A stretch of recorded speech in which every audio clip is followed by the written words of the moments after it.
আপনার কথা শেষ হলো না আপনি গায়ে দিচ্ছেন আপনি এটা কি ধরনের ল্যাঙ্গুয়েজ বলেন আমাদের অত দূর যাওয়ার ঠিক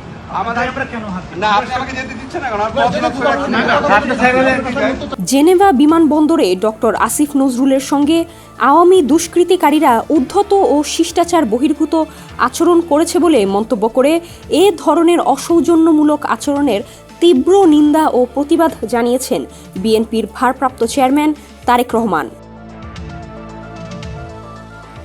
শুক্রবার এক বিবৃতিতে বিএনপির ভারপ্রাপ্ত চেয়ারম্যান তারেক রহমান বলেন, বৃহস্পতিবার স্থানীয় সময় সন্ধ্যায় ফ্রান্সে যাওয়ার পথে সুইজারল্যান্ডের জেনেভা এয়ারপোর্টের সামনে অন্তর্বর্তী সরকারের আইন উপদেষ্টা ডক্টর আসিফ নজরুলের সঙ্গে কতিপয় আওয়ামী দুষ্কৃতিকারীরা উদ্ধত আচরণ করে। বিদেশের মাটিতে নিজ দেশের সরকারের একজন উপদেষ্টার সঙ্গে অসৌজন্যমূলক আচরণ দেশ ও জনগণের আত্মমর্যাদার উপর প্রচণ্ড আঘাত।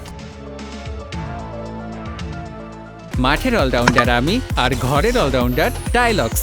টাইলক্স টয়লেট ক্লিনার, ক্লিন মানেই টাইলক্স। তিনি আরও বলেন, ফ্যাসিবাদের হিংস্র রূপের প্রকাশ এখনও দেশে বিদেশে অনেক স্থানে মাথাচাড়া দিয়ে উঠেছে। প্রবাসে আওয়ামী নেতাকর্মীরাও শেখ হাসিনার ফ্যাসিবাদের অবয়ব ধারণ করে সুযোগ পেলেই গণতান্ত্রিক শক্তির উপর আক্রমণ চালাচ্ছে। তারেক রহমান বলেন, আইন উপদেষ্টার সঙ্গে তাদের উচ্ছৃঙ্খল আচরণে আবারও প্রমাণিত হলো এরা বিশৃঙ্খলা, হানাহানি, বিভাজন, সংকীর্ণতা, অনৈক্য, রাষ্ট্রীয় অর্থনীতির হরিলুট এবং বিপুল অঙ্কের টাকা পাচার সহ অসৎ অনাচারের মাধ্যমে কর্তৃত্ববাদী শেখ হাসিনার হত্যা ও গুমের রাজনীতির বিশ্বাস থেকে সরে আসেনি। এরা গণতন্ত্র স্বীকৃত মানবাধিকার, আইনের শাসন, বিচার বিভাগের স্বাধীনতা ও জনগণের নাগরিক স্বাধীনতায় বিশ্বাসী নয়।